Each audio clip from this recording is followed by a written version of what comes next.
Our software is used by gas grid operators. It allows them an easy integration of different gases in the natural gas grid, such as biogases, hydrogen, or decarbonized gas.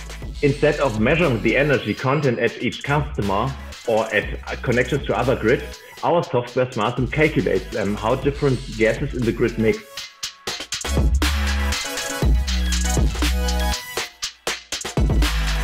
By working for many years and collecting data with our partners, which are large utility companies across the world, we have managed to develop data analytics algorithms in order to quantify emissions basically by simply driving by, which is a real technological breakthrough because it allows to very quickly scan an area and identify the largest emitter in a given network.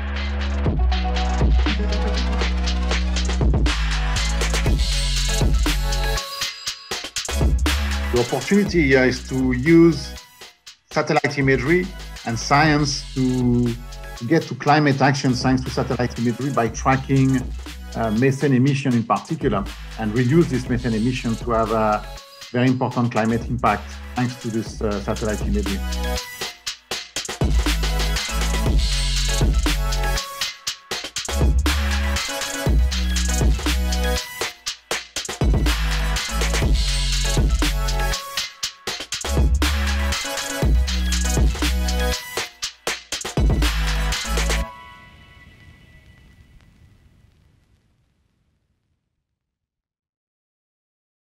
Hello, good morning, everyone.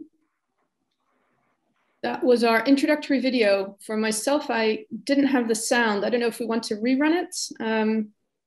Kathleen, do we want to do that or do we want to kick off? All right, let's kick off and then the video will be made available, no doubt, via social media, etc. So you'll have another chance to view it with sound. Luckily, there were subtitles, so hopefully you captured the gist of it in any case. So it's a pleasure to be with you this morning. My name is Sonja van Rensen. I'm the editor-in-chief of Energy Monitor. We're a website dedicated to the energy transition that was launched just over a year ago by the New Statesman Media Group in the UK. And I have the pleasure of moderating the next hour and a half for you. Our topic today is digitalization of gas distribution networks. I think everything around digital and the energy transition, those are our two big themes going forward towards 2030 and then finally net zero 2050. So it's a great idea to bring these two themes together in one event. On the agenda today, we're going to kick off with a keynote from Vincent Baruto at the European Commission, DG Ener, who's working on exactly this subject. And then we've got a panel. We'll be looking to take your questions, so you can enter those via the Q&A tab. Please do so. Obviously, we've got questions of our own, but it would be great to integrate as much of your input as possible and to try and make it a lively discussion. I think that's it from my side. I propose we kick off. And with that, I'd like to hand over to Vincent. As I said, Vincent Baruto from the European Commission, DG Ener, where he heads up innovation, research, digitalization, and competitiveness. He previously headed up energy efficiency at the Executive Agency for SMEs, EASME. Vincent, over to you. Thank you very much, Sonja, and good morning, everyone. It's a real pleasure for me to be with you today. I think this event is very timely. It's taking place at a time when energy is making the headlines and has never been so high on the political agenda. This is due, of course, to the surge in energy prices, which was last week discussed in the Energy Council and will be on the agenda of the European Council next week. But this is also due to the renewed engagement worldwide to step up climate and energy ambitions. And we are now about a month after COP26, where several major emitters have announced new greenhouse gas emission reduction targets, and where the European Union came very well prepared with its climate law and its Fit for 55 package. So against this backdrop, today's event, I think, is addressing a very relevant subject, which is the role of digitalization in the energy system. And to understand that role, I think it is useful to briefly recall how our energy system looks like now and how it will evolve in the years to come. And if we could move to the next slide. Thank you. Situation of today, I think it's best described by the State of the Energy Union report, which was adopted on the 26th of October. And I would like to highlight 4 messages coming from this report, which I think are relevant in the context of today's event. First, our report shows the resilience of renewables markets through the pandemic. Last year, for the very first time, renewables overtook fossil fuels as the EU's main power source, and the share of renewables in the overall EU energy mix is expected to have reached at least 22%. So that's a significant progress, of course. A second finding is that the soaring energy prices show that we remain too dependent on fossil fuels in the EU. In 2020, paradoxically, the level of dependency of the European Union from fossil fuel imports is the highest since a decade. Third finding, which you see on that slide, is the fact that the report makes the benefits of market coupling very clear. Those countries which are better interconnected and less dependent on fossil fuels have remained less vulnerable to energy price volatility. And fourth and finally, a report shows that the EU remains at the forefront of clean energy research. The EU is also well placed in terms of the high-level, high-value inventions in terms of global market shares in a number of established clean energy technologies, including digital technologies for distribution and smart metering.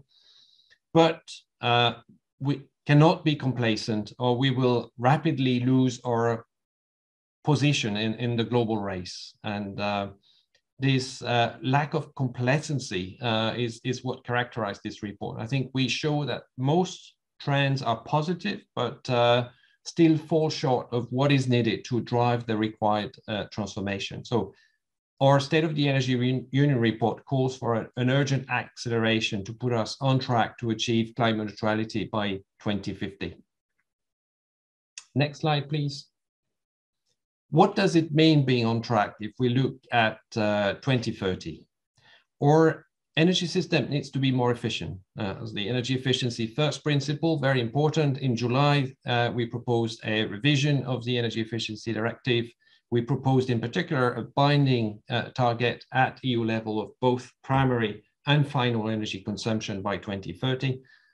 This target is 9% compared to the 2020 reference scenario, and it is complemented by national indicative targets.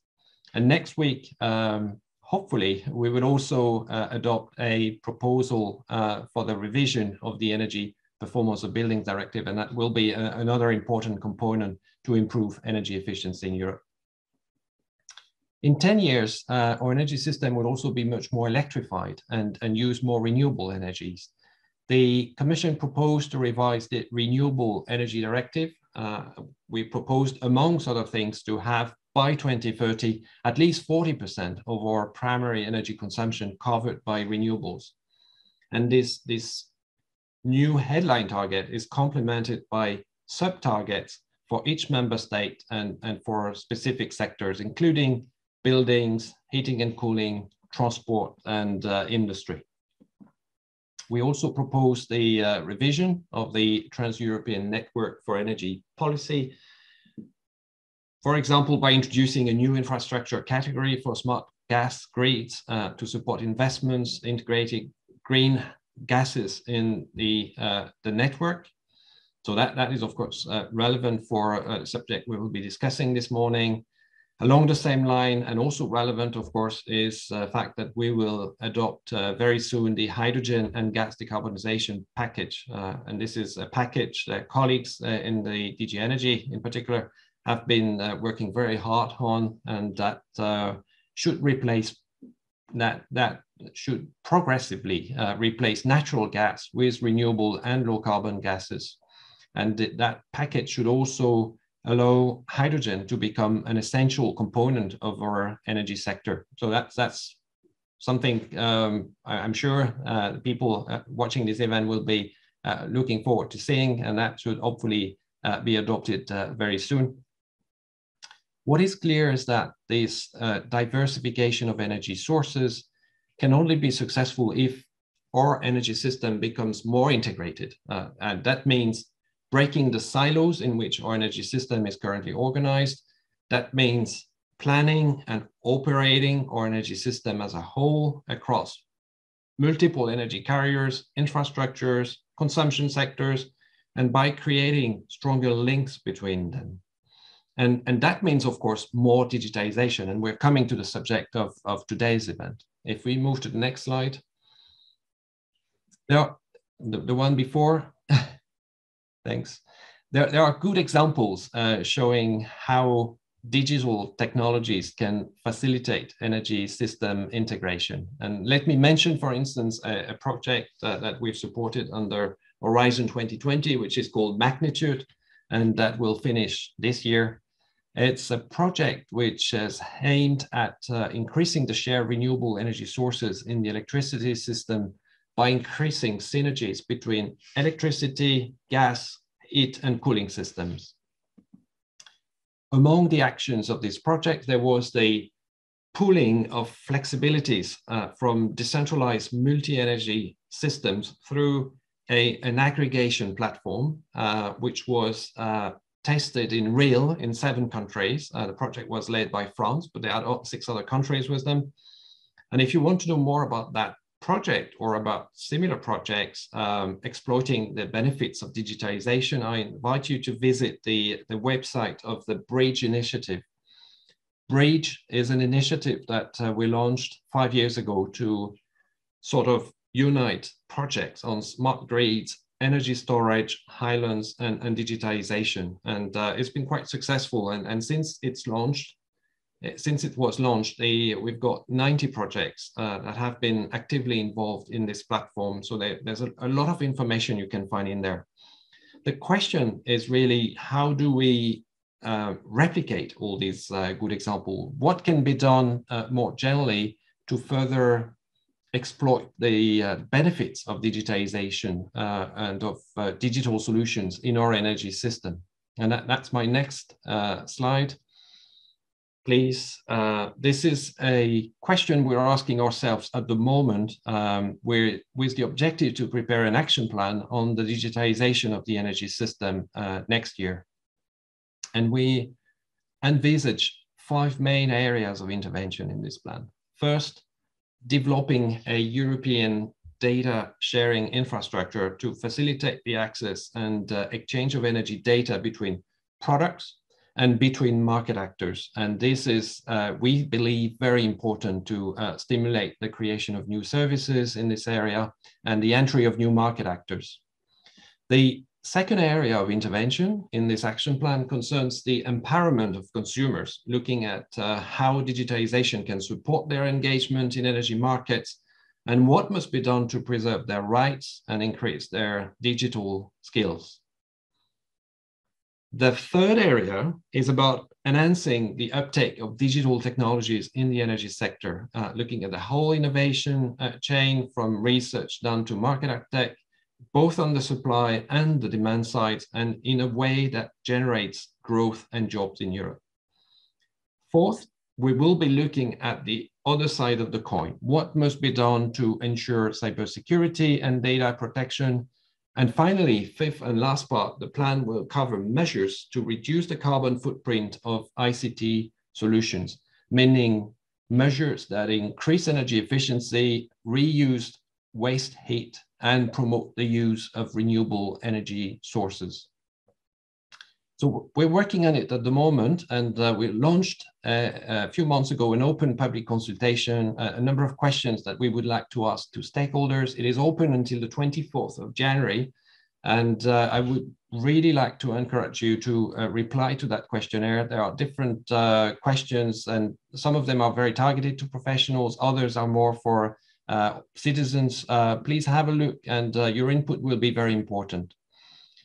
Next slide, please. I'd like to, I came to the end of my 10 minutes, so I'd like to conclude now by saying that digitization is a key enabler to make our energy system cleaner, more secure, more affordable, more competitive, and an energy system that is fit for ambitious goals for 2030 and 2050. And there is still a large untapped potential regarding the use of digital technologies in the energy sector. So we hope that events like this one today will help us come up with new ideas. And for that reason, I wish you good discussions and a very successful event. Thank you for your attention. Sonia, back to you. Thank you very much for that, Vincent, and also for looking ahead, as well as looking back and giving us a good overview of the context at the moment and why an event like this is timely, and looking ahead to the action plan, which really is an opportunity for stakeholders as well, I guess, to input their concrete ideas on how to move beyond the headline strategy into a real application of digitalization in the energy sector. I understand you can't be with us for very much longer. You have other engagements, so I'd like to thank you very much. And I think we look forward to engaging with you at the next opportunity. Thank you very much. We move then to our panel. And if I could ask our panelists to switch their cameras on, I'll just do a brief tour de table, and then we'll kick off with our first panelist. So we've got Pier Lorenzo Dell'Orco, the CEO of Italgas, with us this morning. We've got Geert Meulenbelt, export manager at DC Brain. We've got Michael Daman, the CEO of Gasnetz Hamburg. We've got Carole Baron, head of the smart grid at GRT Gas in France. Eva Hennig, head of department for EU energy policy at TÜGA in Germany. And finally, Albéric Mongrenier, head of energy and climate at the think tank CERE, the Center for European Regulation. So a welcome to you all. You're all going to get the floor in a moment. I ask you to please stick to just 5 minutes for your opening interventions, and that will give us time to take some questions from the floor and for you to put some questions to one another, as well as answer those from me. Let's kick off then with Pierre. We'll come to you first. Pier Lorenzo Dell'Orco, CEO of Italgas in Italy. So he's been heading it up, been with the company since 2016, originally as Chief Commercial Officer, and now CEO, has a long both technical and commercial background in the Italian energy market, notably. So you're an expert there. So looking forward to hearing from you a little bit about your company's investments in digitalization and why this matters for you going forward. Thank you, Sonia, and hello, everybody. I'm pleased and honored to take part to this session to tell what we are doing at Italgas. Well, first of all, I start with a statement. I believe that gas distributors today are called to fetch a great opportunity, which in fact may be the greatest one in the last century. That is becoming a major player in the transition towards a low carbon economy, and doing so by making available the existing gas infrastructure, which is, in my view, a strategic asset and also an energy backbone in most European countries. But on the other hand, we must bear in mind that this opportunity, if it is not properly addressed by the gas DSOs, can become a real nightmare, where most of the traditional old style and conservative distributors will be inevitably swept away. So to this purpose, in order to play a material role in energy transition, what a DSO must do?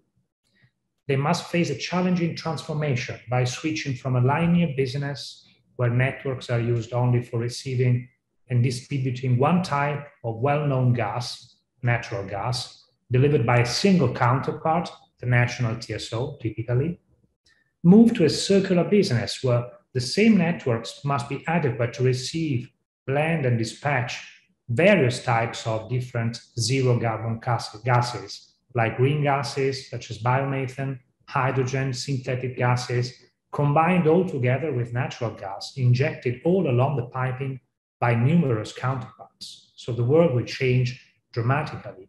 And through reverse flow technology, that in my view will become of common use in order to accommodate the injection of new gases even in minor portion of the grids, DSOs shall be ready to exchange their roles even with TSOs by supplying gas from the distribution network to the main transportation network.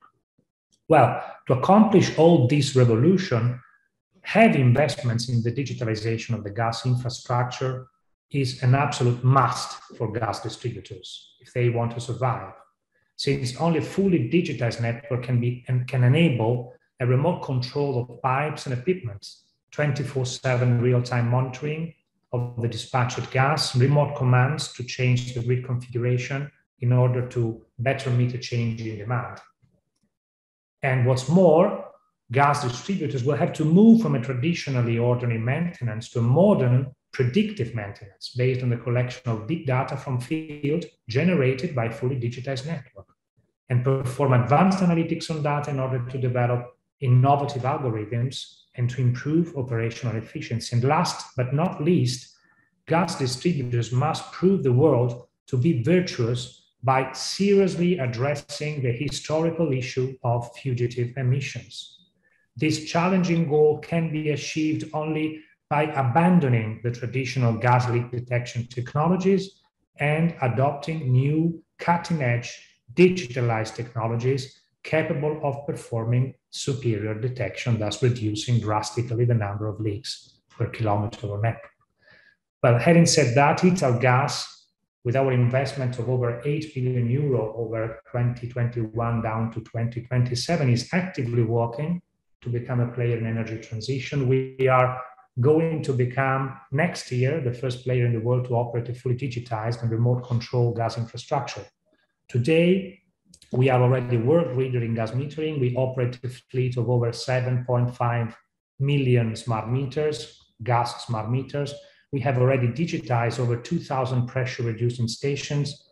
We have deployed dozens of digitized gas chromatographs, thousands of pressure sensors, hundreds of preheating digitized systems in order to build over 600 fully digitized sub-networks over the country by year end. And finally, we are planning to set up a digitized central control room running 24/7 in Turin, which will be the first of its kind in gas distribution sector.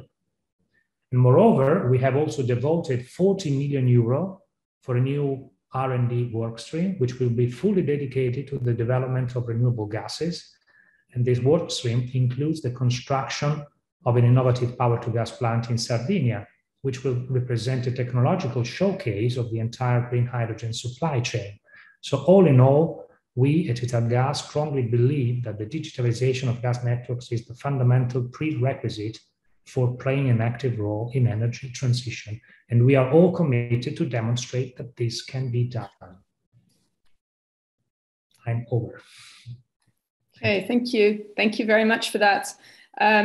Just one follow-up. You mentioned, I mean, a lot of initiatives under this 8 billion investment program. Are there any you would highlight to, I mean, other gas DSOs who are listening to this and who are thinking, okay, wow, this sounds like something, from everything from the new central control room to the smart meters, etc. So what would you highlight as, I guess, what makes up the biggest chunk of your investments going forward, or what would you say is the most important thing to be thinking about if you haven't yet embarked on this journey to the extent that you have?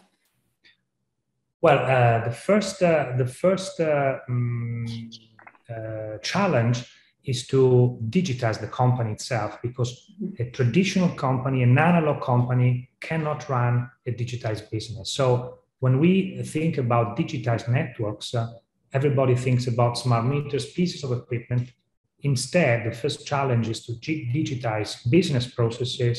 For example, Italgas went fully on cloud in 2017, well before the digitalization of the assets. So today we have gained almost 5 years of experience going on cloud. So we have a platform for big data management. So we are ready to receive and manage big data. So the first challenge is really digitize the company, go into cloud, abandon on-premises data centers, change the mindset of people. Gas distributors, generally speaking, are very traditional company with an average age which is fairly high and without native digital people. So you have to attract talents and change the culture of the company. And then the pieces of equipment will follow. Concerning the grids, I think that the big challenge for us was, first of all, the deployment of smart metering, because it was a massive deployment in a period of time of 3-4 years. We have replaced 7.5 million meters going door to door to perform this activity, which is really demanding. But this is an inevitable step, because through the smart meters, you build a foundation of the digitalized field, producing big data, which will be used for algorithms, predictive, and so on. Yeah. Okay, thank you. That's very clear advice, I think. We'll come back to you later in the debate, but for now, thank you. Thank you very much for that. Let's move then to our second panelist, Geert Meulenveld, expert manager at DC Brain. So he's a Paris-based specialist in the design and optimization of digital network twins, more than 25 years experience in the software business, and he's applying that know-how to energy these days, notably focusing also on partnerships between TSOs and DSOs. Geert, would you like to give us your ideas on digitalization for energy, or gas specifically? Thank you very much. Yes, obviously. Sonia. So as discussed, DC Brain is a six-year-old company specialized in digitalization and optimization of complex network. And to give you a little bit view behind the screens, often people talk about artificial intelligence as being some kind of black box. We don't really understand what's going to happen, inputs versus outputs. What we do at DC Brain is a little bit different. We create building blocks of in this case, physical formulas of how molecules behave in a gas pipe and how they are compressed, how they are distributed. And we're using machine learning, deep learning to accelerate the calculation processes. You have to think it of as a kind of what you said, a digital twin, so a model of the network. And you do billions and billions of simulations on top of the model to make it better and to improve it and to align it with the reality of the topology and the measurements of your own network. And that actually makes you a model of the network that can predict and model the behavior of the gases in your network. That is pressure, that is volume, and obviously as well, the quality of the gas. And this has been applied in basically two areas. One is on the DSO level, and one is what we call more on the ecosystem level. And let's talk first a little bit about the DSO level. We get often a strong requirement on the invoicing requirements for especially renewable gases. And that is really a core process at DSOs.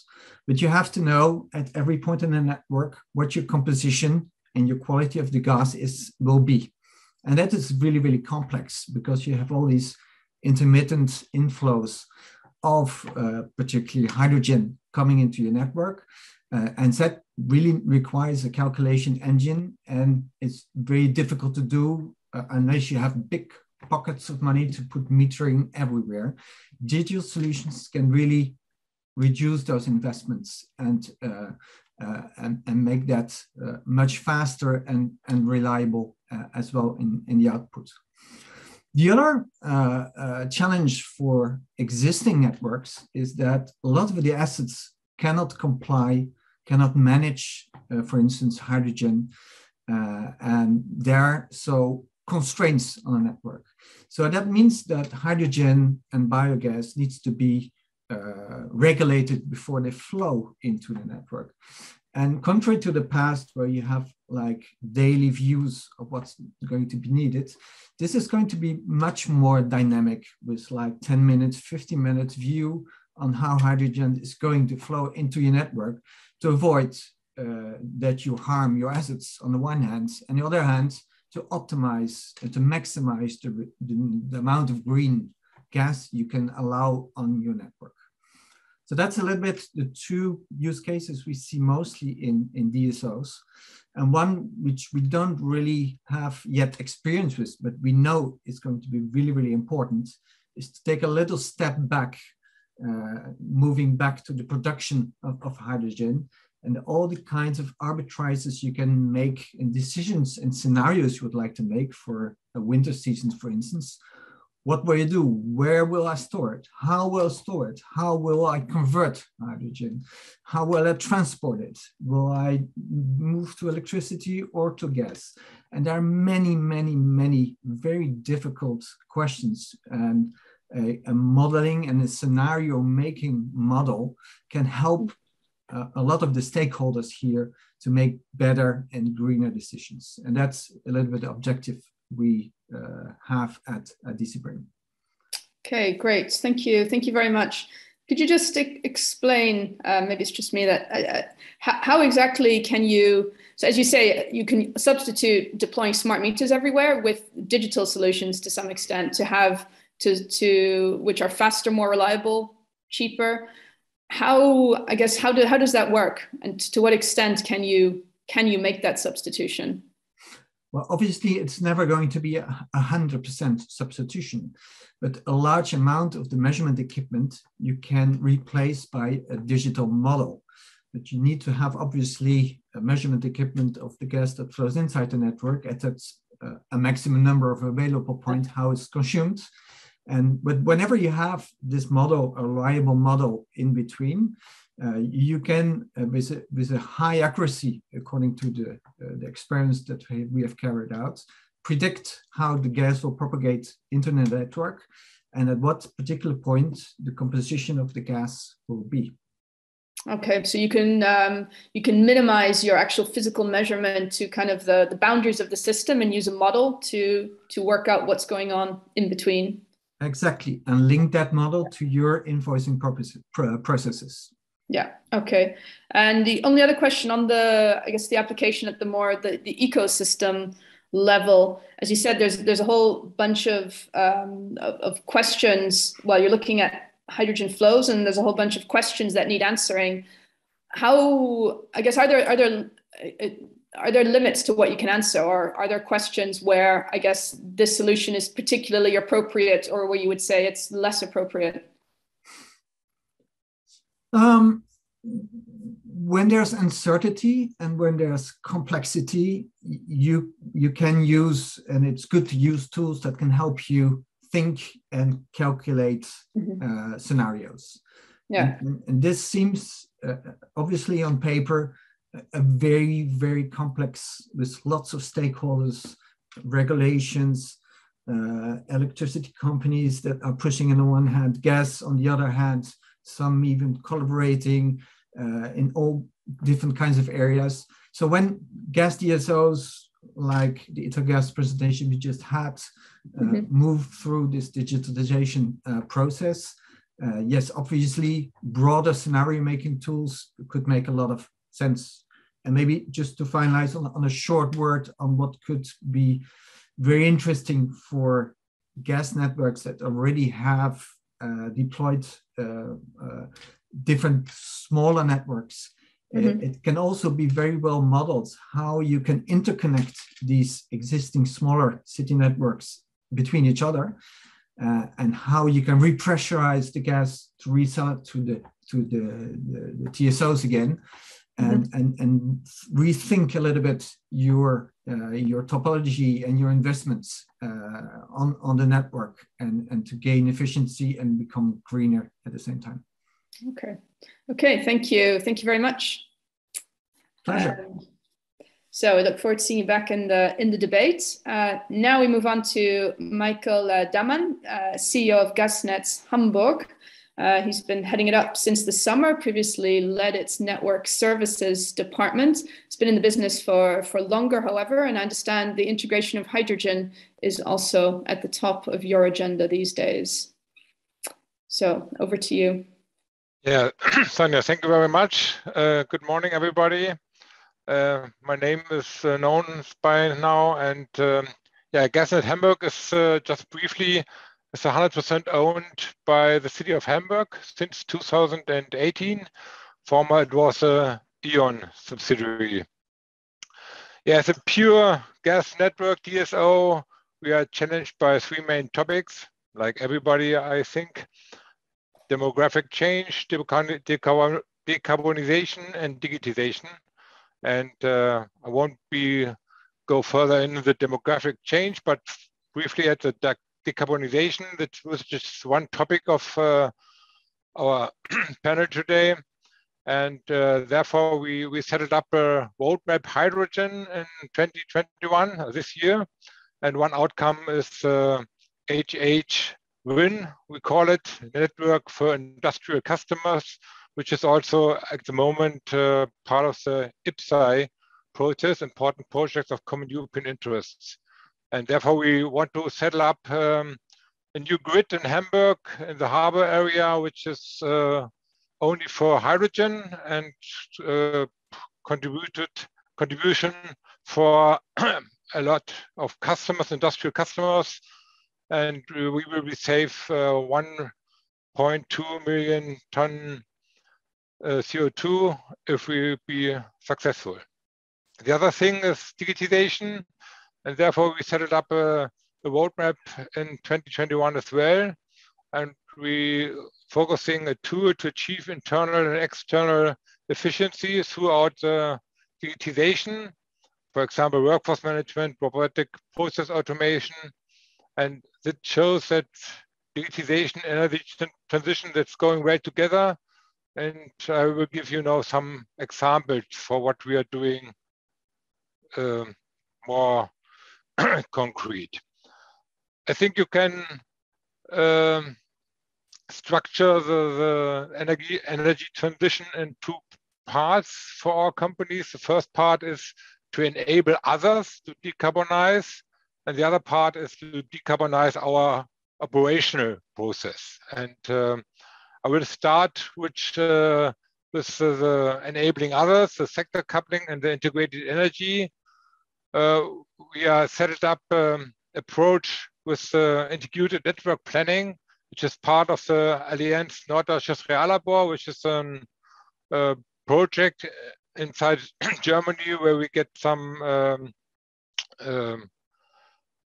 money for the development of these topics. And we have in focus the transformation from a linear analog business to an integrated digitalized business. And we want to use big data and artificial intelligence for integrating network planning in order to supply renewable energy to households, industry, and traffic sector. Another main point is digital maintenance and gas quality monitoring, which is called from GEODE further also. And it's using data as a tool for maintenance and repair to save maintenance and repair effortness, and installation of sensors to digitize the network, for example, for odorization, for leakage, or for purification aspects, which will be later on necessary for hydrogen. Leakage is, for example, for methane emissions, but also could be a big point that we go further with sensors. We don't have any leakage surveillance throughout odorization. We can set up sensors for leakage measurement in the hydrogen grid only. And for the odorization, it's the point at the moment we mixed odor through the natural gas, so we can smell it if it comes out, and that's one of the biggest safety points for the grid. Yeah, that is one of the sensors and the satellite-based pipeline monitoring, and we have set up a workforce management, which is yeah, we call it intelligence order management with route optimization to reduce traffic. And the last point I'd like to mention is achieving efficiency throughout transparency. And it's also called the gas smart meters, which is in Germany not really in focus at the moment. But I think it's a good effort to gain access for the heaters to the internet and create a new business model, but for our customers, they will be enabled to be efficient and to maintain the heating control and so on. So it's we have a good pilot project with a couple of customers in Hamburg, schools, but also the Harbor Port Authority is be part of it, and we achieve a lot of, we're hoping to get a lot of energy efficiency getting throughout, because they can control the heatings when nobody is using the buildings and so on. So it's going to be efficiency about transparency, and that's a point that we could be the smart meter and the gas sector a good point to help. Yeah, so far from me, Sonia, back to you. Thanks. Okay, great. Thank you very much. And thank you for all those examples. We had one question that came in, which is directly for you. So maybe I'll take that one first, which is if the city of Hamburg took over the gas network from E.ON. So could you further elaborate on that point? Was it a necessary prerequisite for digitalization? The person's asking. That's a good question. No, I don't think so. I think E.ON is quite well able to digitalization as well. Maybe sometimes I think it's disadvantages. And on one hand, we are quite quick in some solutions or some decisions at the moment. Maybe, for example, the HH Wind project, which was quite quick from the idea to the announcement. But on the other hand, I think a big company like E.ON will be able to digitize as well as we do. Okay. Just one other question then. So both this year you've launched both a roadmap for hydrogen and one for digitalization. So how much how much interchange between those two is there? Are these separate tracks, separate teams, separate goals, or is there a real crossover between them? No, it's a big crossover, and so it's a demographic change. We have set up a program which has a lot of different topics, and we put them together. All together, we have for each topic we have a responsibility, and we have a program, and they are working together and inform each other. So we can it's multi-project management. It's always quite difficult, but we hope that we get involved everybody who's in the lead and to discuss about the themes and getting the best effort. Yeah. Okay. Thank you very much as well, and see you in a moment for more questions. Thank you. Thank you. Let's move back to France then. Carole Baron, who's head of smart grid at GRT Gas, the TSO in France. Originally a civil engineer and has been with the company since 2006 and has been heading up the smart grid program since 2020. So tell us, Carole, what you get up to, and I guess in particular how you collaborate with DSOs in your work. Thank you, Sonia, and thank you for Eurogas for this invitation. So GRT Gas is a French TSO. Renewable gases, they are produced locally. Pierre Lorenzo mentioned it before, and it changes significantly how we manage our network, which flows from distribution to transportation, and also different qualities of gas to manage. This implies for DSO and TSO changes and adaptations so that all clients and producers can benefit of renewable gases and energy transitions. This adaptation concerns, of course, the gas infrastructure assets, but also our IT system. And actually, to support these changes, digitalization of gas, transportation, and distribution networks is key because it ensures the performance and the cost-effective integration of renewable and low-carbon gases. Today, GRT Gas is involved in different projects and studies in close cooperation with TSOs. I will give you some examples. In the west of France, Pays de la Loire and French Brittany, there is a huge potential for growth on renewable gases. It's an excellent area to establish a smart gas grid demonstrator. The project name is West Grid Synergy. It involves 2 DSOs, 3 energy associations, 2 regions, and a TSO, GEODE, who is also leader of the initiative. The aim of this demonstrator is to ensure an optimized integration of renewable gases and to improve industrial performance and cost effectiveness. We test in this demonstrator new concepts, new materials, sensors to enable intelligent monitoring, data acquisition and transfer, and also an innovative way of collaborating and exchanging data between DSO and TSO. It's at the same time a gas infrastructure project and a digitalization project. I will give you 3 concrete digital examples which involve both DSOs and TSO within West Grid Synergy. First illustration with a digital local platform to ensure a better planification. Hand in hand with a local DSO, we are setting a digital platform that collects data from major consumer and biomethane producer on the distribution grid. The main objective is to identify possible bottlenecks when local production exceeds network capacity. How do we proceed? We need network simulation with weather prediction, forecast consumptions from an industrial consumer. And thanks to this data, we simulate and send in time the information to the biomethane producer. And it gives the producer the opportunity to adapt the production plan.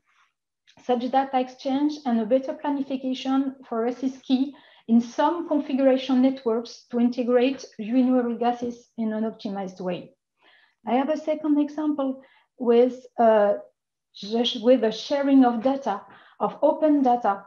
The open platform name is GEODE, Open Data Réseau Énergie, discloses data regarding biomethane growth, consumption, and mapping of the networks for gas and electricity in France in partnership between several operators.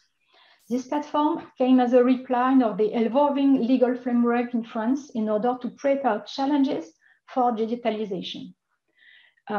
This open platform is also a tool to accompany local authorities and to help them to substantiate their renewable energy development plans. And recently, in close cooperation with a DSO, we have implemented a renewable gas indicator. This indicator gives local authorities, municipalities and regions an easier access to renewable gas development figures.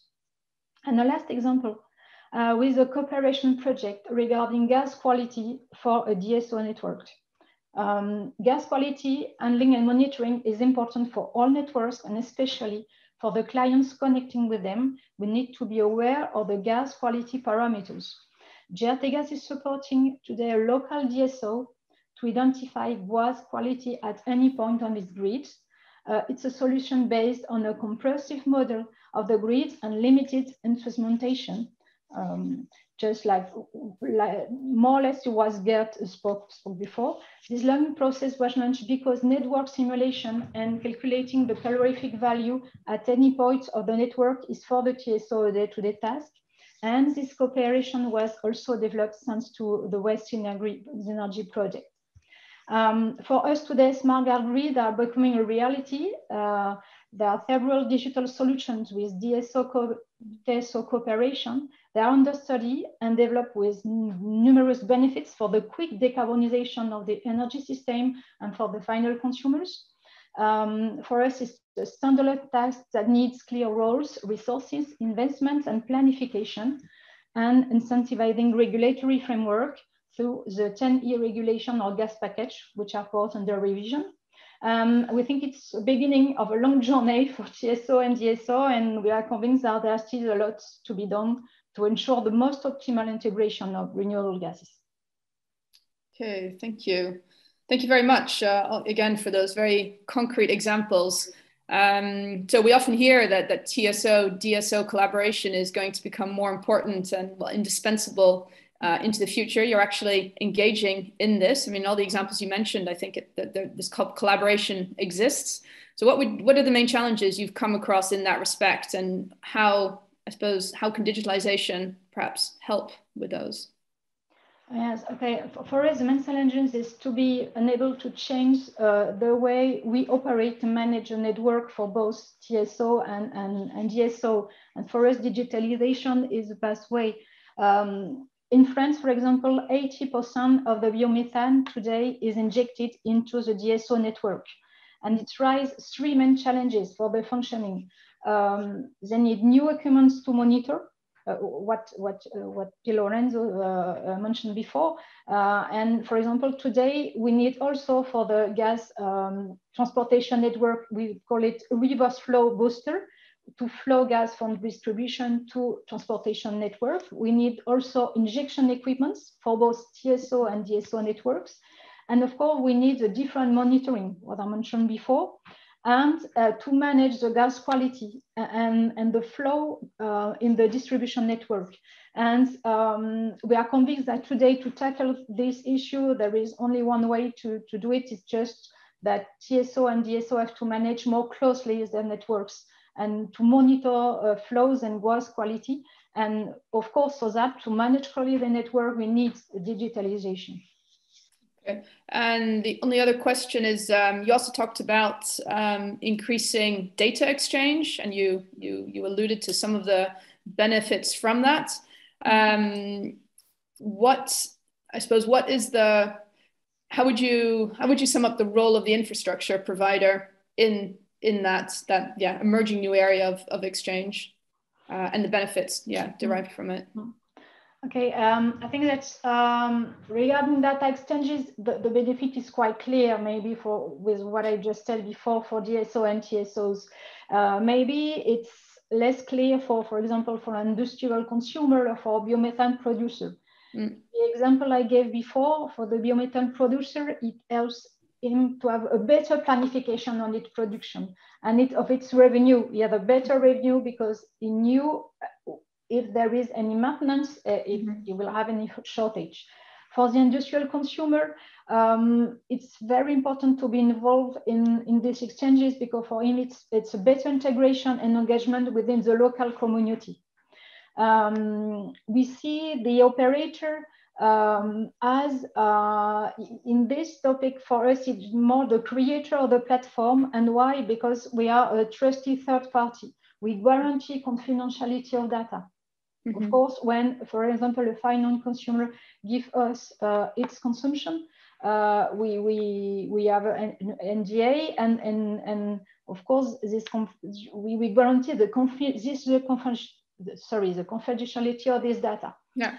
We only send aggregated information, and we respect, of course, the rules on this topic.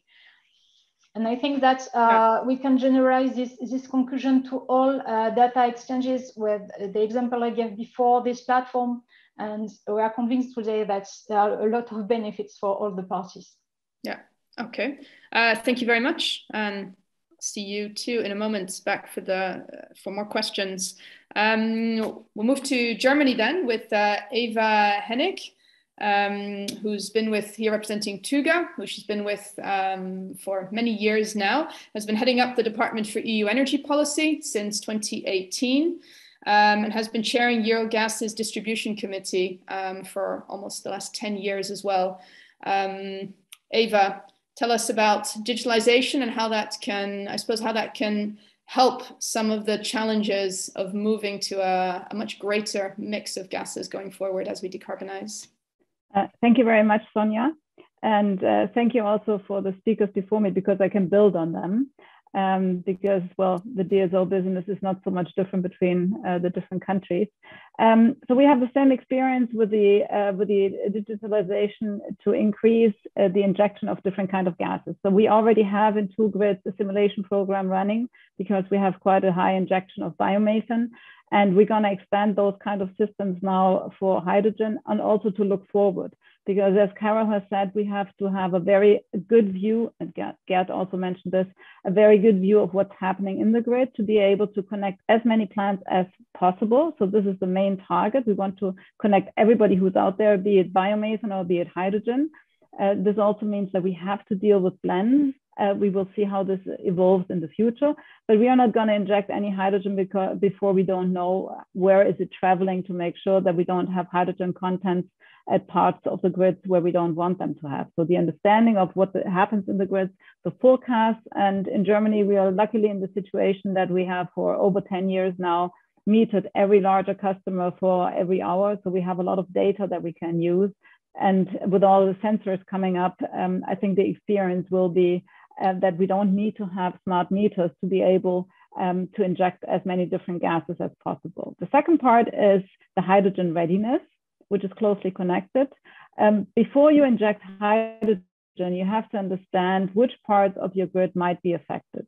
We have been working on that topic already for 3 years now. So we're hunting for this famous component of the grid, which says, I'm not hydrogen ready, because those parts of the grid you would have to exchange. But luckily, we can also say today that more than 95% of our grid is hydrogen ready, because we have invested so much in the last 30 years. This is also shown in the project where we have an event this evening, Ready for H2, which is with 16 countries all around Europe, where the DSOs will show how hydrogen ready they already are. But you really have to digitalize your whole grid to understand which component sits where and which component has to be exchanged when. Third part is capacity calculation. You often hear that our grids are not ready for hydrogen because they are too small, because of the energy content. And this is why we are already starting to go into the capacity calculation for a full switch to hydrogen. And luckily, we can see that we can definitely transport the same amount of energy, because even if hydrogen has a lesser energy content, the relevant number is the mass flow. And so we are able to increase the flow throughout the grid, and therefore also distribute enough hydrogen to the customers. Which leads to the line pack calculation, which in Germany is a bit different to other countries. We have very large distribution grids, which are regional, which are operating high pressure pipes going up to 80 bar, which also means that we have quite considerable storage within the grid. So the famous line pack, which has to be calculated in the future even more intensively to be able to include more injections into the grid. This you can only do if you have a lot of data. But moving away from hydrogen, going to methane emissions, where people forget that methane emissions management will be very important. Looking at what might come next week, we know that it is very tough. It's very ambitious, and in Tüga we have 3 DSOs which are part of OGMP. So we already had the chance to learn those kind of processes. And also for methane emission reduction management, you need to have a digitalization, because you have to organize the measurements, you have to track your leaks, you have to take decisions where you say, okay, I combine methane measurement together with hydrogen readiness. As Michael has said, you try to do everything at the same time. You don't invest into only one thing, you try to combine it. Coming to the customers, demand response and prosumers is one of those 2 topics which are directly connected to digitalization. A demand response is quite old in gas. So we've had it already 40 years ago with interruptible customers, but now it's coming to a different level, because demand response means that the customers, especially the larger ones, can play between the different kind of technologies. They can use electricity, they can use their own production. And this is why we think that demand response in gas is also important, because it gives us more flexibility in the grid. And I would like to end with the prosumers. Yes, we will see prosumers also in gas. There are tiny little electrolyzers out there which are already mass produced. And so you can imagine if everybody has a PV panel on his roof, or even a larger one at commercial customers, it might be interesting that they also can produce their own hydrogen, or maybe the biomethane bag in the garden. Okay, thank you. Thank you very much. Just pick up on the demand response. So indeed, we've usually heard about that in the context of electricity. Why not for gas? It's been, I guess the take-up of it is not always obvious. So, I mean, do you see interest? Is there a case for consumers to get interested in this? Are they interested? Well, they have been in the past, but this was depending on the capacity prices that they paid. And I think now it will depend very much on how they will go into the decarbonization of their processes. I think that demand response will start with the larger customers, because you cannot imagine a normal residential heating customer going down into the basement and playing with his heating system, because the heating system in itself is already optimized by the temperature. So it would be industrial consumers who are running different processes. And then it depends with what can they interchange. So can they use the same process on gas, and do they have another process which is running on electricity? Do they have parallel lines? So it depends very much on the industry that you're looking at. But when you look at CHP systems, so where you have larger district heating, a district heating system that has a heating storage has a lot of flexibility. And as most of the CHP systems in Germany run on gas, this is definitely flexibility where you can use demand response. So there's a wide range of those kind of solutions, and you just have to discuss about them, what is the most convenient for the customer to start with. And it has to be stable, and it has to be stable in the winter. That's the main thing. And on methane, which you raised, and I guess is indeed very topical, looking ahead to next week, can you give any more of an idea of how much of a difference digitalization can make to that? I mean, I imagine we're already doing what we can to measure. Digital technologies are already deployed to some extent. So how much untapped potential is there still for digitalization to help with the fugitive emissions? I think it is crucial that you develop a system where you exactly know where you want to measure, because otherwise you start measuring here and there and there. So you have to have a plan how you go into the measurements, and OGMD is already quite ambitious. So it's challenging to organize this. And so you would like to combine the measurements to understand better how much methane you're emitting. And we are just going through those measurements. And what we can see is that our methane intensity at the 3 DSOs is really very low. But still, we want to go through those measurements, but we want to make sure that we make the best out of the measurements, meaning that we want to measure while we do maintenance, because it's even a lot better if you're out there. So we have a lot of stations. We have in those 3 DSOs 2,500 pressure reduction stations. We are out there 2 times a year sometimes. Each time somebody goes in there, you can do a measurement, and then you have to document it, because it's connected to a very hard documentation that you have to send to an auditor then, who's then auditing your numbers. And to have all this in together and be able to showcase, you need a sort of digitalization. Okay. Thank you. I have some more questions coming in. Don't worry, we'll come to those in a moment. So don't worry, I'm not neglecting them. Thank you, Eva. We're just going to go to our final speaker now. And then, as I said, we'll take some more of the questions that have come in via the Q&A. Finally, Alberic Mongrenier, Director for Energy and Sustainability at the Center on Regulation in Europe, CERE. He previously worked for FDI Consulting, also in public affairs. And you've got a longer experience in the energy sector, I saw, notably also in the Middle East and Central Asia. So looking forward to hearing your thoughts on digitalization for gas distribution networks. Go ahead.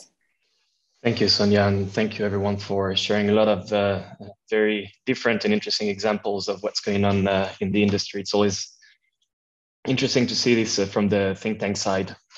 I think this conversation goes to show that we have a lot of different pilots that are being developed at local level across organizations and geographies.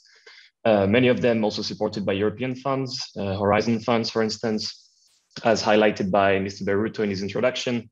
And that shows that there's a real need for also convergence and interoperability of the solutions in order for us to scale them up and for a successful transition and to achieve the energy system integration goal. So for this, we need a regulatory framework that provides clarity to industry and allows for innovation while providing a certain level of guidance, a safe environment, so to speak, in which companies can innovate in digitalization. And for this, we think that introducing a certain level of regulatory sandboxing is something that can be interesting. And really to go beyond the buzzwords of twin transition, digitalization, we need a concrete EU roadmap on digitalization. And in this respect, I think we'll be very interested to see what's in the action plan that Mr. Beruto referred to in his introduction. And I think that's planned for the second quarter of 2022. Can you all hear me well? I see that some of you seem to be struggling, yeah? No? Yeah. Okay. So yeah, I think by now we all know that DSOs are expected to play a more active role and to empower consumers. That was already recognized by the Commission and EU institutions with the creation of the new European DSO entity for electricity DSOs. I believe that something similar is coming for gas DSOs in the upcoming gas package. And we've already worked on these kind of issues at CER, and we published a study on the future of DSO regulation back in April. No, I wasn't the one who wrote it, so I can't tell you all the details about it. It was authored by Michael Pollitt and Monica Giulietti, both CER research fellows, and in partnership with GEODE, E.ON, Abnetsa, and Herrera. So what we did is we did a survey and other, obviously, more in-depth research to look at how DSOs are transitioning to more active roles. And yeah, what we saw was this, that many are experimenting with local authorities, solution providers, technology companies across Europe, but there's a lot of divergences across countries and companies, and there's often difficulties to scale up. So I think that's where regulation needs to come in and provide some form of support and guidance. And obviously industry players need to work with regulators and also local authorities in order to scale up. As part of the survey, some of the respondents said that regulators must clearly state conditions for investment in digitalization to provide incentives for DSOs to invest in innovation, even if it's not considered as CapEx. So here's why I'm talking about providing a safe environment. Now we're working on another study to follow up on this and to look at how gas and electricity DSOs can work with local regional authorities to drive greater system integration. And obviously digitalization is part of this. To briefly conclude this short intervention, I think there's probably lessons to be learned, not only from other actors in the energy value chain, but also other sectors, the telecom sector, for instance, but also other geographies in Europe, outside Europe. Not all pilots will be scalable. And I think we have to be honest about the conclusions of each and every pilot to identify models that can be replicated. And replicability, I think, is very important. And that will allow to bridge the gap between local and between the macro European level and the local level. And I think for this, it's critical to bring together policymakers, so European policymakers, but also with national level regulators, industry leaders, whether they're energy or tech players, as well as customers in academia in dedicated fora. It's a complex conversation to be had, but it's a necessary one. And I think that's what we're trying to achieve at CER. And that will be it for me. Thank you. Okay, thank you. Thank you very much. It's a good point you make about the replicability, especially because once we get to the DSO level, things, well, I know Eva said things are not so dissimilar in different countries, but often, obviously, I guess the local makeup is different. You've got biomethane producers in one area, you don't have them in another. Can you say any more about that, about what, I guess, the research so far identifies, what makes for good replicability, or what are the kind of pilots that do show real potential for scale up and others that are more specific to specific circumstances? Yeah, thank you. I think more than replicability, what's important is interoperability. So indeed, you have a lot of similar experiences that are being done at local level, but with technologies, platforms that are different. The technology providers might not be the same. The technology might be, slightly different. So in the end, when you look at it at local level, it might look the same. But if you want to scale it up and connect these things, and I don't remember who was talking about interconnecting smaller city networks. It was Reft, I think. Yeah. If you want to do that, yeah, you need these platforms, these technology platforms that you're going to be using to share your data, to measure, etc., to be compatible, right? Yeah. And that's an issue that we already see in the tech sector. Platform interoperability is a big issue, and that's something that tech platforms are working on. And so I think that's the important bit to make sure that all of these similar experiences can be assembled together like big Lego piece at the end. Yeah. Okay. Perfect. Thank you. Thank you for that. There's been a lot of questions. I see some of them have been answered in writing in the meantime. So that's very efficient. So for those of you who've asked questions, have a look. Pierre Lorenzo in particular has been very productive. So do have a look at the answers to your questions. You'll see some of them have been answered. There's a couple that are still outstanding, and I propose indeed that we perhaps move the discussion to make the link to the regulatory framework a little bit more, especially in light of the gas package due out next week. So you're all free to elaborate your thoughts on that. I guess how that will, how that affects your plans, and whether it makes the case for digitalization even stronger or creates new opportunities for it. One very specific question that came in was, should the smart meter rollout become mandatory in the gas directive? So that's a very concrete question. Who would care to have a stab at that? I could start if you want. Go ahead. So as Germany is one of those countries which does not have a rollout of smart meters in gas, we have it in electricity, but the CBA, which was done some time ago, showed that it did not pay off. So I think it is still very important, and I hope that this will remain part of the directive, that we have the cost-benefit analysis in the countries.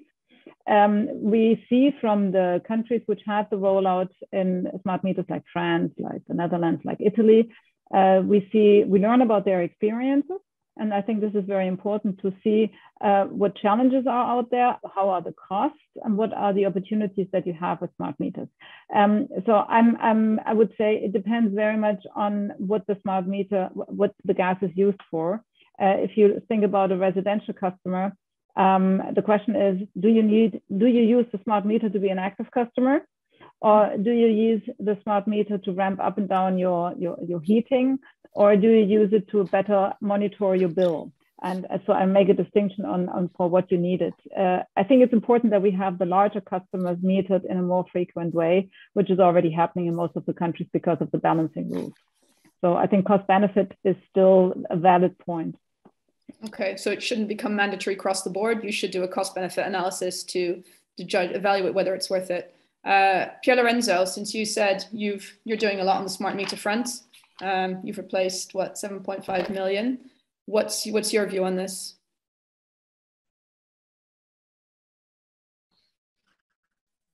My view is that if you want to digitize,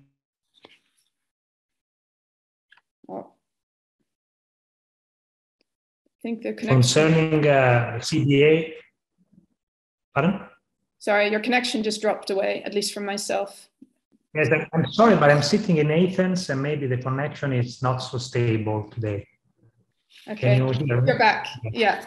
Yes. Yes, I was saying that in my view, if we want really to digitize the networks, smart meters is an important fundamental piece of equipment, and I cannot think of a digitized network with a traditional meter at the end user, at the end of the supply. When I hear about the CBA, which proves that it is not worth replacing the traditional meters, I'm very doubtful, because the business case in Italgas is very strong.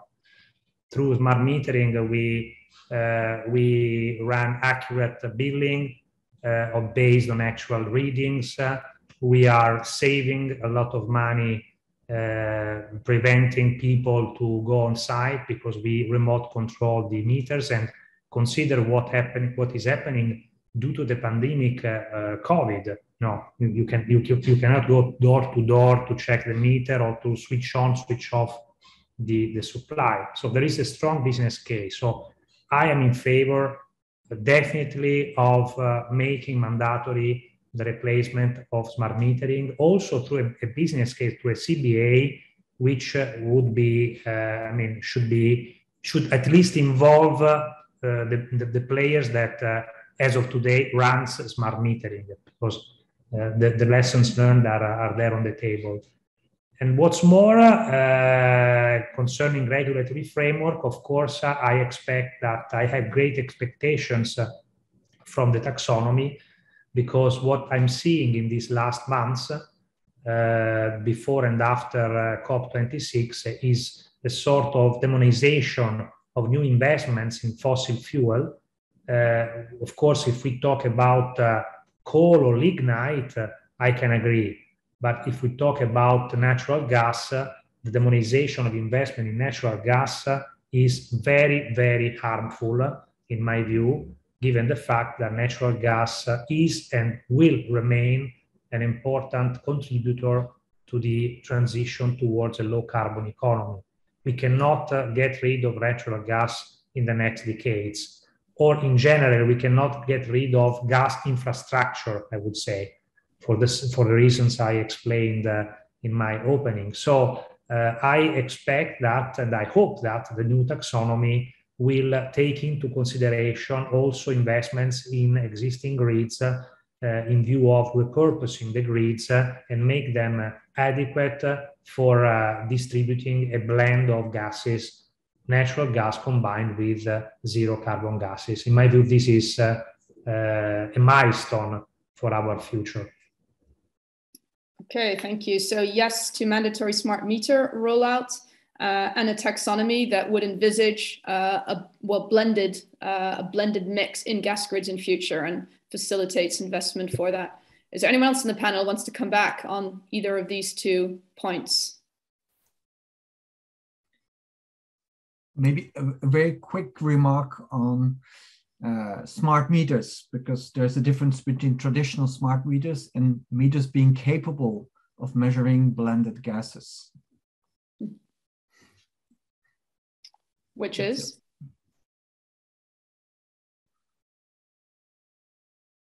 So they're 2 different pieces of equipment, you mean? Yes, the capacity to measure blended gases is still quite hard, and we have not seen large rollouts with that type of equipment yet. But I'm probably not a good enough specialist to confirm. Yeah. But I suppose you raise an important point that if we're mandating the rollout of something, we need to be very clear on what that something is. Correct. Or what does smart mean in this case. Yeah, I think that's a valid point. Okay, let's see. There's a few more. I see here there's a question specifically to you that you can, I think you can pick up on bilaterally, perhaps with the asker. That's probably most efficient there. There were a couple more questions around hydrogen. Hydrogen is not economically feasible for district heating. How do you see the future of district heating? Is there a future for hydrogen in that? Hydrogen in district heating. I would say Ava is perhaps, but is there anyone else, or Michael who wants to pick up on this? I can start because we are operating lots and lots of district heating systems.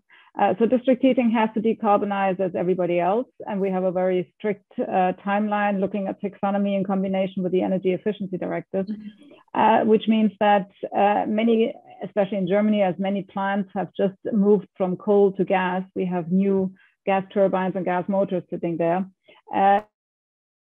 Which means that the first step that we're looking at also within the hydrogen grids is that we say, let's concentrate with the pure hydrogen grids on those customers which will need the pure hydrogen first.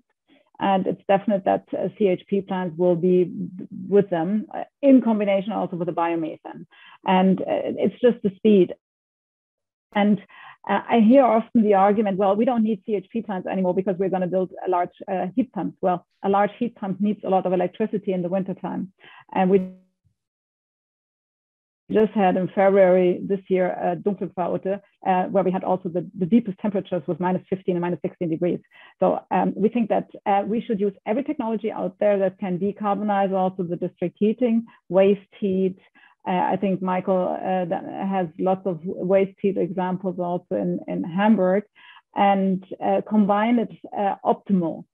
And not outruling and saying hydrogen it doesn't make sense. Hydrogen will get cheaper. Hydrogen is not a champagne. Hydrogen will be the table water the gases also in the future. It's just a matter of how we ramp up the production. And it's the easiest way to decarbonize together with biomass and the CHP plants. Okay, so you'd say these, yeah, the very premise that hydrogen is not economically feasible for district heating is not proven, and will change going forward. Yeah, go ahead. I would say that there are a lot of studies which are saying so, but there are a lot of studies saying different, and it's a question of premises. But I also think that the CHP, what Eva mentioned, is a really big point of it.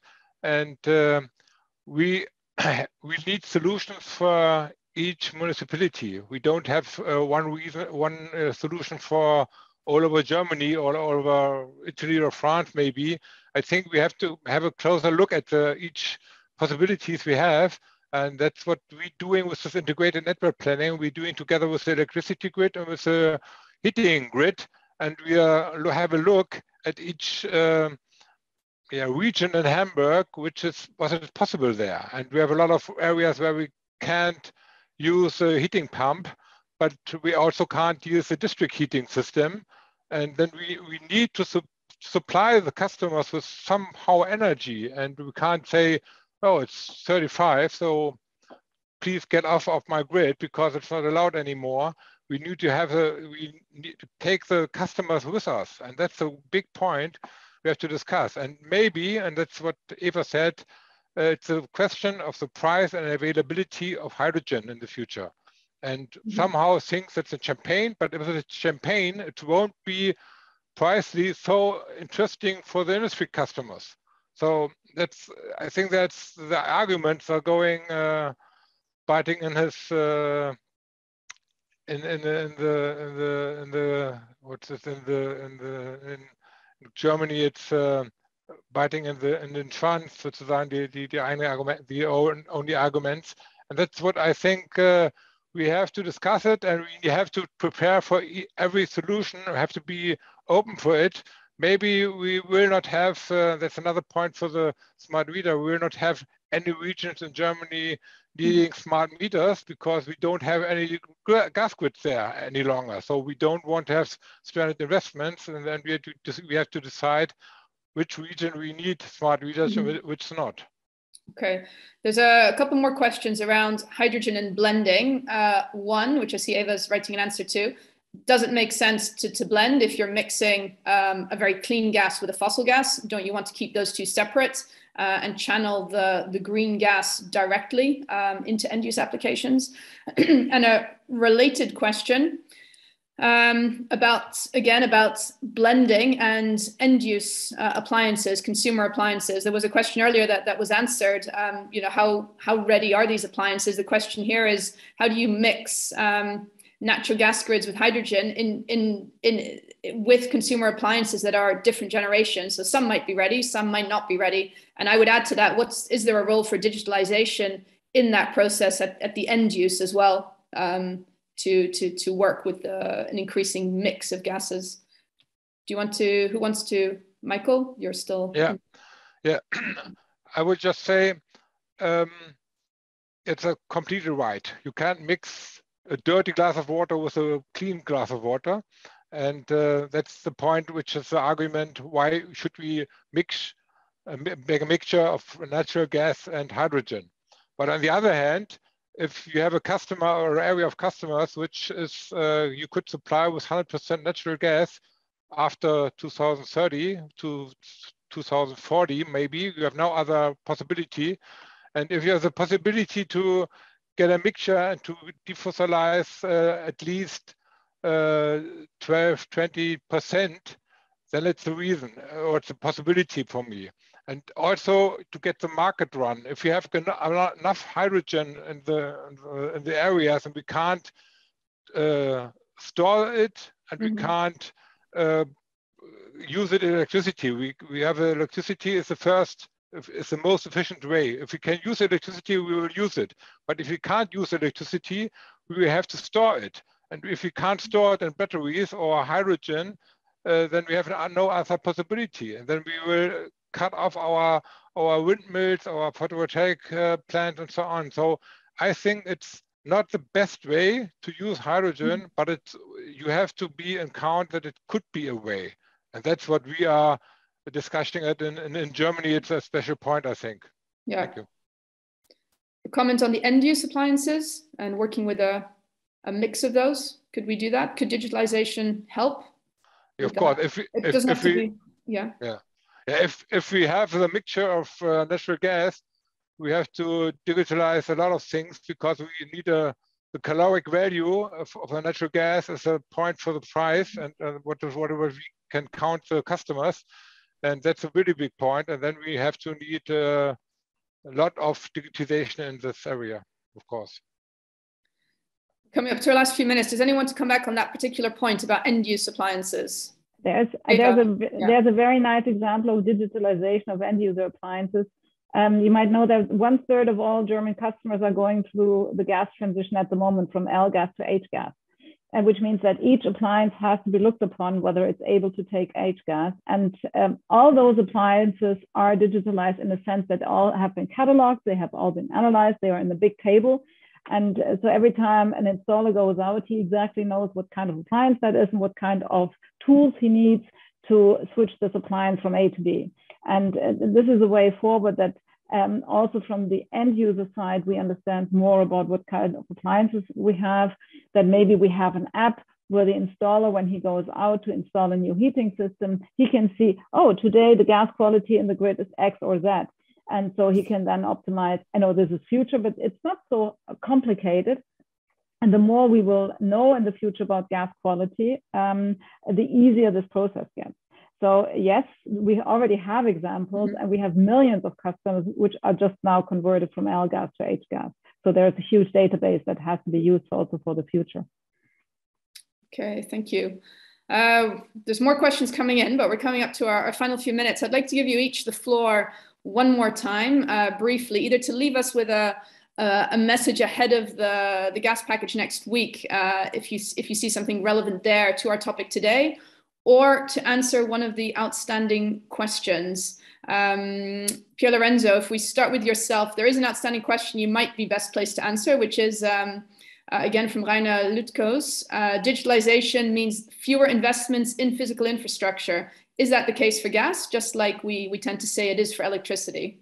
Sorry, I lost the line exactly when you posed okay, when I posed the question.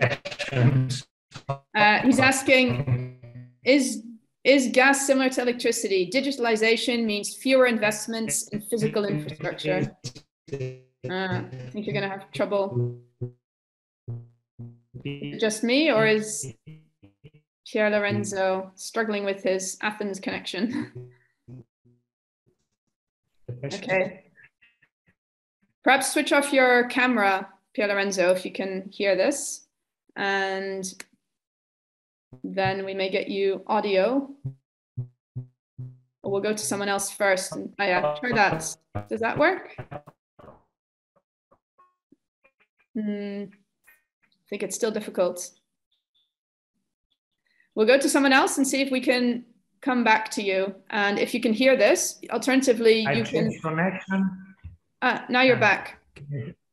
Okay, I've changed connection. So I'm struggling among Wi-Fi, phone, and iPad. Okay, so I'll get you while I've got you. So the question was: is gas like electricity? Digitalization.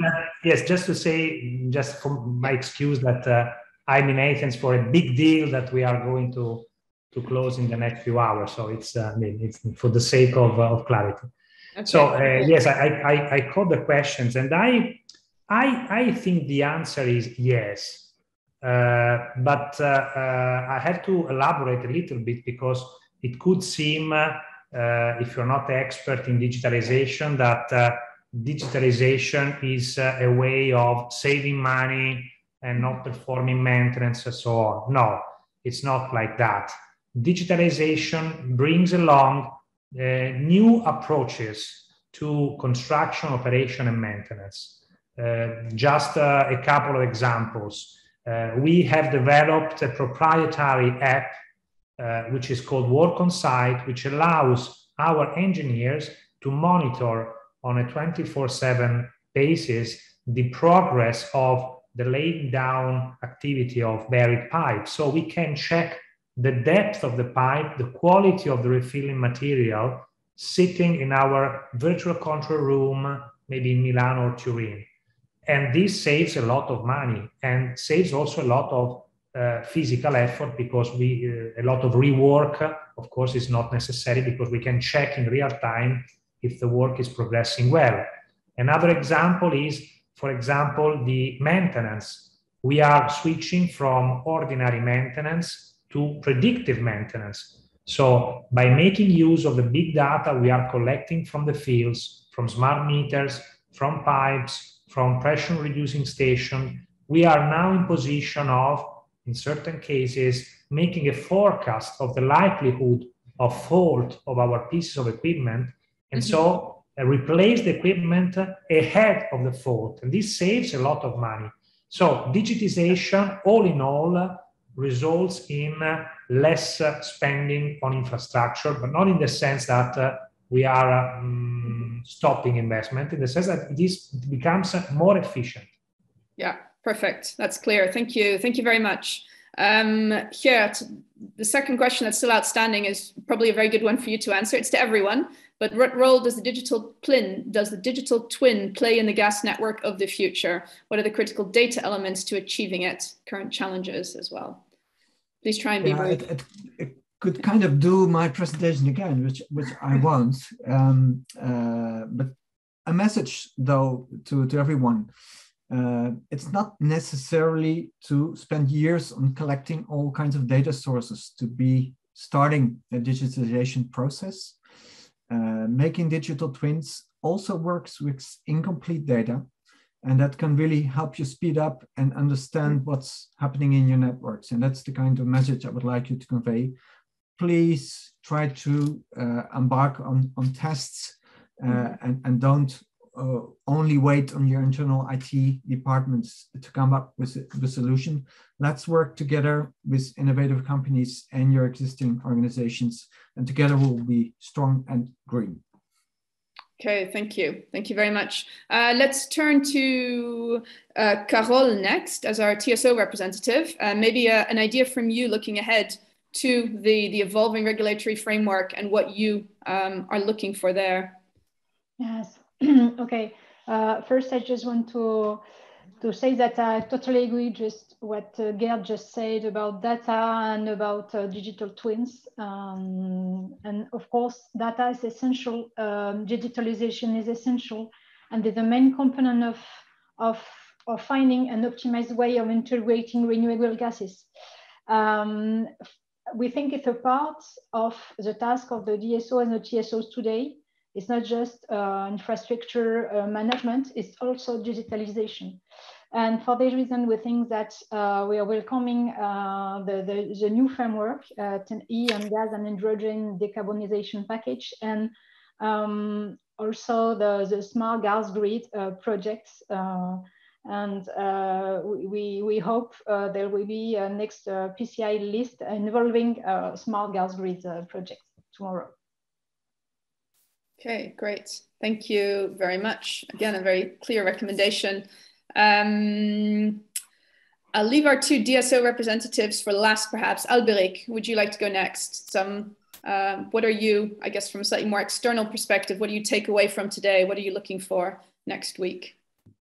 Yeah, sure. Thank you. I'm going to keep it very short and say that I look forward to see what's really in the in the upcoming gas package for DSOs, for gas DSOs, because I just didn't have the time to have a long look at it because it's a busy end of the year, and looking forward to see what's going to be in terms of concrete actions in the Commission's digitalization strategy, because I think we've been talking about this for a while, and really looking to see what's in there, but also in other more micro initiatives such as the development of a network code for demand side flexibility. I think that's going to be an important one. Another one on cybersecurity, which also is going to be quite critical. And that's it. Thank you for today. Okay, thank you very much. And finally, our two DSO representatives, Michael and Eva, some final words from you, perhaps looking ahead to next week. So looking ahead, what my biggest wish is that we get the chance to go into the decarbonization, and that the path into the decarbonization of the gas grid is not hindered by, for example, the rules that we see in the leak of ownership unbundling, for example. A gas switch from natural gas to hydrogen, or with a combination of biomethane, it's not the first time for us that we do this. For me, it's the third time I'm going to go into this kind of gas switch. And we know how those processes work, and those processes only work if you have on both sides the same operator, because otherwise you cannot do it. You cannot say, I'm going to make a grid hydrogen ready, and then 2 years later you inject the hydrogen, and that moment you inject it, you have to sell it bits and pieces, 100 meters here, 500 meters there. So the integrated gas grid between a natural gas, biomethane, a blend, injecting SNG, and the pure hydrogen grids, they will lie in the same area. There will be bits and pieces which will transform in time. So the whole management of the grid should be optimized. And this is why we think it's best that we have the operators doing it together. And looking at the unbundling rules that we had so far, they have shown that we are very competitive in Germany. We have 1,100 suppliers, and we facilitate them through the existing unbundling rules. So I think this is showcasing how much has already happened in the past. Okay, great. Michael, final word from you. Yeah, regarding the Delegated Act, we have a big target, make it short, a big target of green hydrogen capacity or production of green hydrogen in Germany. And I think it's all over Europe as well. And we need a Delegated Act which contributes this targets. And we don't need a Delegated Act which has a focus on or we need a really safe investment. And if I have some things of the Delegated Act in focus, that we need we don't need standard investments. If we have a decision about building up an electrolyzer on some points, we need a fixed, a safe investment decision, and that's what I hope, that there will be a Delegated Act which supports this. Okay, thank you very much. And a big thank you to our entire panel, and Vincent, of course, who kicked us off earlier. I know Geert has had to jump off for another meeting, but it was a pleasure hosting you all. I look forward to continuing this discussion going forward. What I take away is that there are indeed a lot of concrete interfaces between the energy system and digitalization. We talked about everything from, I guess, the central shift to renewable and decarbonized gases, and how digitalization can help the gas grid, as well as producers and consumers, handle that in the most cost-efficient way. So it's about control and operation of the grid, also maintenance. We talked about the role of digital twins. So a lot of interfaces, DSO, TSO cooperation, another one. And then the other point is that there are a lot of regulations that finally shape all this. We just ended up, you mentioned the Delegated Act on renewable hydrogen. We've heard about 10E, the gas package next week, methane emissions. I think, and then finally, of course, and a digital plan for the energy sector. We heard at the end of the keynote as well. So there's an awful lot of regulation, a lot of interfaces, which I think creates, I guess, some challenges in coordination as much as anything else, but certainly a lot of opportunity as well. And it's been a pleasure listening to you and hearing about some of these opportunities out there. I would say I look forward to continuing the conversation. Thank you, everyone, for joining us and for sending in all your questions. I think we did a decent job of answering as many of them as we could. Do follow up bilaterally if there are more things you want to know. And we look forward to seeing you soon. Thank you very much. Thank you very much. Thank you. Bye. Bye. Thank you very much. Bye. Bye. Bye. Bye-bye.